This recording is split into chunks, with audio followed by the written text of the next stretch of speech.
ನಮಸ್ಕಾರ ಅಕ್ಕ. ನಮಸ್ಕಾರ ಸರ್. ಹೆಂಗಿದ್ದೀರಾ? ಚೆನ್ನಾಗಿದ್ದೀನಿ ಸರ್. ಓಕೆ.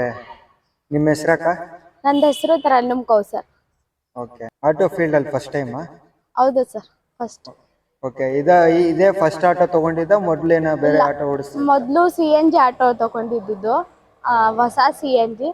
ಅದ್ನಲ್ಲಿ ನನಗೆ ತುಂಬ ಪ್ರಾಬ್ಲಮ್ ಆಗ್ತಾ ಇದ್ದು ಗೇರ್ ಹಾಕೋಕ್ಕೆ, ಡೈಲಿ ಗ್ಯಾಸ್, ನನಗೆ ಸೇವಿಂಗ್ಸ್, ನಾನು ಅಲ್ಲಿ ಅರ್ನಿಂಗ್ಸ್ ಮಾಡಿದ್ರು ಗ್ಯಾಸ್ಗೆ ಮೇಂಟೆನೆನ್ಸ್ ಎಲ್ಲ ನನಗೆ ತುಂಬ ಕಷ್ಟ ಆಗ್ತಾ ಇದ್ದಿದ್ದು. ತೊಗೊಂಡು ಹೊಸ ಆಟೋ ಒಂದು 2 ಮಂತ್ಸ್ 3 ಮಂತ್ಸ್ ಓಡಿಸಿ ಅಷ್ಟು ಬೇಗ ನಾನು ಸೇಲ್ ಮಾಡಿಬಿಟ್ಟು, ತಿರ್ಗಾ ಇದು ಮೌಂಟ್ರಾನಲ್ಲಿ ಅಷ್ಟು ಇರಲ್ಲ ಸೇವಿಂಗ್ಸ್ ಮಾಡ್ಬೋದು, ಚಾರ್ಜಿಂಗ್ದು ಇರುತ್ತೆ, ಮೇಂಟೆನೆನ್ಸ್ ಇರುತ್ತೆ ಅಂತ ಮೌಂಟ್ರಾ ತೊಗೊಂಡಿದ್ದು ಸರ್. ಓಕೆ. CNG ಓಡಿಸ್ತಾ ಇದ್ರಲ್ಲ, CNGದಲ್ಲಿ ನಿಮ್ಗೆ ಆರಾಮಾಗಿತ್ತಾ? ಇಲ್ಲ ಸರ್, ಗೇರ್ ಹಾಕೋಕ್ಕೆ ಕಷ್ಟ ಇದ್ದಿದ್ದು ನನಗೆ. ಓಕೆ. ಕ್ಲಚ್ ಹಿಡಿಬೇಕು, ಗೇರ್ ಹೌದು. ಹಿಡಿಬೇಕು. ಓಕೆ. ಬಟ್ ಇವಾಗ CNG ಇಂದ ಇವಾಗ EV ಕನ್ವರ್ಟ್ ಆಗಿದ್ದೀರಾ, EV ಪ್ರಿಫರ್ ಮಾಡ್ತೀರಾ? ಹೌದು ಸರ್. ಆರಾಮಾಗಿದೆಯಾ EV ನಿಮಗೆ? ಬೆಸ್ಟ್, ಆರಾಮಿದೆ ಸರ್. ಬರೀ ಎಕ್ಸ್ಲೈಟರ್, ಬ್ರೇಕ್, ಏನು ಕಷ್ಟ ಇಲ್ಲ ಇದ್ರಲ್ಲಿ. ಒಳ್ಳೆ ಆಕ್ಟಿವ್ ಓಡಿಸ್ದಂಗೆ ಅಷ್ಟೇ. ಹೌದು, 2 ವೀಲರ್ ಓಡಿಸುತ್ತೆ. ಓಕೆ. ಮೈಲೇಜ್ ಹೆಂಗ್ ಕೊಡತ್ತಕ್ಕ ಇದು? ಇದು ನನಗೆ 120 130 ಕೊಡುತ್ತೆ ಸರ್. 130. ಫುಲ್ ಚಾರ್ಜ್ ಹಾಕಿದ್ರೆ 130 ಕಂಪಲ್ಸರಿ ಬರುತ್ತೆ. ಓಕೆ. ನೀವು CNG ಓಡಿಸ್ತಾ ಇದ್ರಿ ಅಂತ ಹೇಳಿದ್ರಲ್ಲ, CNGದಲ್ಲಿ ಇವಾಗ ಗ್ಯಾಸ್ ಫಿಲ್ ಮಾಡಲೇಬೇಕು ಓಡಿಸ್ಬೇಕಂದ್ರೆ. ಒಂದ್ ದಿವಸಕ್ಕೆ ಎಷ್ಟು ಗ್ಯಾಸ್ ಹಾಕ್ಸ್ತಾ ಇದ್ರಿ? ನಾನು ಬೆಳಿಗ್ಗೆ ಎತ್ತಿದ ತಕ್ಷಣ 500 ಗ್ಯಾಸ್ ಹಾಕ್ತಾ ಇದ್ದಿದ್ದು. Okay. Full day 1000 rupees earn 700 800 ಮಾಡಿದ್ರೆ ತಿರ್ಗಾ ಗ್ಯಾಸ್ಗೆ ಆಗ್ತಾ ಇದ್ದಿದ್ದು ನಾನು. ಅವಾಗ ಎಷ್ಟು ಕಿಲೋಮೀಟರ್ ಓಡಿಸ್ತಾ ಇದ್ರಿ? ಅವಾಗ ನಾವು ಹೋಗಿದ ತಕ್ಷಣ ಸಿಕ್ಕಿದ್ರೆ 500 600 ಮಾಡ್ತೀನಿ. ತಿರ್ಗಾ ಅದಾದ್ಮೇಲೆ ಬಾಡಿಗೆ ಸಿಗಲ್ಲ, ಖಾಲಿ ಬರಬೇಕು, ಅಲ್ಲೇ ಗ್ಯಾಸ್ ವೇಸ್ಟ್ ಆಗ್ತಾ ಇದ್ದಿದ್ದು ನನಗೆ. ಅದ್ನಲ್ಲಿ ತಿರ್ಗಾ ಗ್ಯಾಸ್ ಹಾಕ್ಲೇಬೇಕು. ಹೌದೌದು, ಸುಮ್ಮನೆ ಸುತ್ತಾಡ್ತಿದ್ರೆ ಗ್ಯಾಸ್ ವೇಸ್ಟ್ ಆಗೇ ಆಗತ್ತೆ.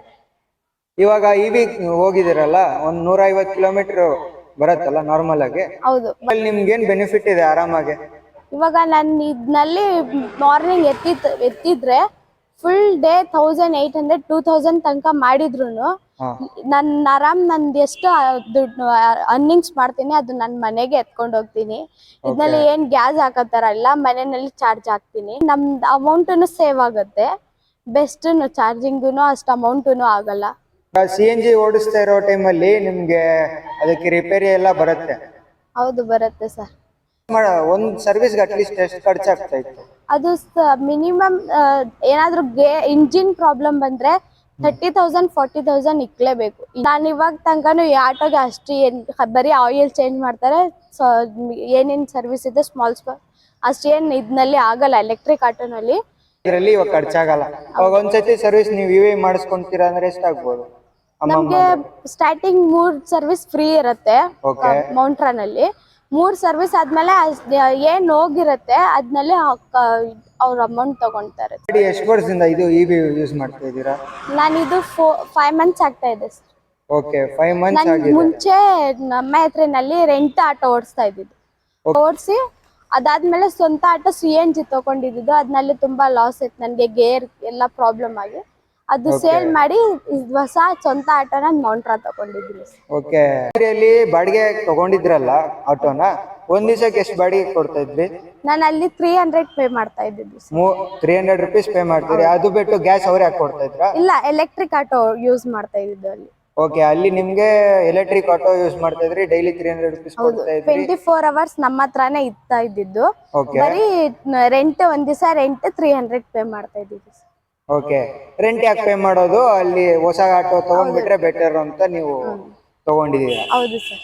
ಹಂಗಾರೆ ಇವಾಗ ಸ್ವಂತ ಆಟೋ ತಗೊಂಡಾದ್ಮೇಲೆ ನಿಮ್ಗೆ ತುಂಬಾ ಸೇವಿಂಗ್ ಆಗಿದೆ? ಹೌದು ಸರ್. ಇವಾಗ ಶೋರೂಮಿಗೆ ಬಂದಿದ್ರಿ, ಅವಾಗ ಹೆಂಗಿತ್ತು ಎಕ್ಸ್ಪೀರಿಯನ್ಸು? ನಮ್ಮ ಸ್ಟಾಫ್ ಹೆಂಗಿದ್ರು? ಅವರು ಒಳ್ಳೆ ರೆಸ್ಪಾನ್ಸ್. ನಾನು ಏನಿದ್ದು ನನ್ನ ಇದರಲ್ಲಿ ಲೋನ್ ಆಗಲ್ಲ, ಫೈನಾನ್ಸ್ ಆಗಲ್ಲ ಅಂತ ನನ್ನ ಮೈಂಡ್ ಸೆಟ್ನಲ್ಲಿ ಇದ್ದಿದ್ದು. ಆಮೇಲೆ ಇವ್ರು ಬಂದು ನನಗೆ ಇಲ್ಲಿ ಶೋರೂಮ್ನಲ್ಲಿನೂ ಒಳ್ಳೆ ರೆಸ್ಪಾನ್ಸ್ ಕೊಟ್ಟು ನನಗೆ ಲೋನ್ ಹಾಕಿ, ಫೈನಾನ್ಸ್ ಹಾಕಿ ನನಗೆ ಸ್ವಂತ ಆಟೋ ತನಕ ಮಾಡಿಕೊಟ್ರು ಸರ್. ಓಕೆ. ಇವಾಗ ಲೋನ್ನಲ್ಲಿ ತಗೊಂಡಿದ್ದೀರಾ? ಹೌದು. Okay, super. ಲೋನ್ ಕಟ್ಟಕ್ ಆರಾಮಾಗಿ ಆಗ್ತಾ ಇದೆಯಾ ಈ ಆಟೋಯಿಂದ? ಡೈಲಿ ಸೇವಿಂಗ್ ಆಗುತ್ತೆ, ಮನೆಯಲ್ಲಿನೂ ಕಂಫರ್ಟಬಲ್ ಇರುತ್ತೆ, ಏನಿರುತ್ತೆ ಮನೆಯಲ್ಲಿನೂ ಮಾಡ್ಬೋದು. ಸ್ಪೇಸು ಚೆನ್ನಾಗಿದೆ ಇದ್ನಲ್ಲಿ ಫ್ಯಾಮಿಲಿಗೆ ಎಲ್ಲ, ಅದಕ್ಕೆ ಸೇವಿಂಗು ಆಗುತ್ತೆ, ಲೋನ್ ಕಟ್ಟಕ್ಕೂ ಆಗುತ್ತೆ. Okay, super. ಆಟೋ ಆಗುತ್ತೆ ಅಂತ ಒಳ್ಳೆ ಪ್ಲಾನ್ ಮಾಡಿದೀರಾ. Thank you sir.